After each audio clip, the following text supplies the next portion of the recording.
Chapter 1. When light came, it nearly split Helena's brain open. There was screaming. "Fuck! How's this one awake?" A voice broke through the sensory agony. Light was stabbing her, a spike driven through her eyes, burrowing into her skull. Gods, her eyes! She writhed, the brightness blurred, careening. The burn of fluid rushed down her throat, a roar in her ears. Slick fingers dug into her arms, against bone, dragging her up. Air hit her lungs, sending them seizing as the fluid came back up. "Fuck this stasis gel, can't get a decent grip.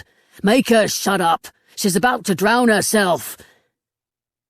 Her head slammed into something as she was dropped. Rough stone tore her hands. She scrabbled blindly, trying to push herself up. Her eyes squeezed shut, but the light was still a knife in her skull. A hard object was ripped off the back of her neck, and something warm and wet ran across her skin. "How the fuck is she awake? Someone must have fucked the dosage on this one. Don't let her crawl off." Her arms were gripped again, and she was heaved up from the ground. She tore herself free, forcing her eyes open. All she could make out was blinding white. She lunged towards it. "You fucking bitch! You cut me!" Pain exploded across the back of her head. There was still light when she regained consciousness. It came slowly, as though she were underwater, swimming towards a surface that rippled just beyond reach, consciousness seeping back in. Her eyes were closed. The light was just beyond them. She could feel the pain of it already. She was lying on something hard. A cold table, its metal inert beneath her fingers. She could dimly make out voices, muffled but close. "Well?" A woman's voice. "Any others?" "No." A man's voice. That first voice from earlier. "We've pulled the rest out. It was just this one stored wrong." "And she was conscious when you opened the tank?" "Sure was. Started screaming when we lifted the top and pulled her up. Gave me a heart attack, I can tell you.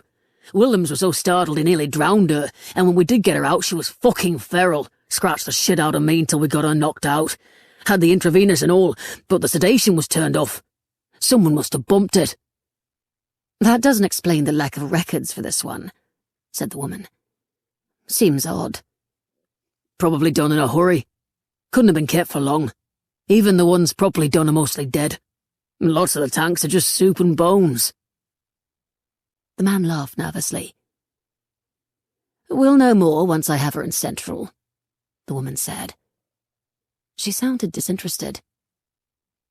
"You were right to call this in. It's anomalous. Let me know how many of the rest wake. Any corpses intact enough for reanimation go to the mines. The living stock goes to the outpost." "Of course. And you'll put in a good word for me, right? It would mean a lot if it comes from you." The man sounded hopeful, and his chuckle was forced. "Not getting any younger, you know." "The High Necromancer has many petitions to consider. Your work will not be forgotten. Have a lorry made ready for transport."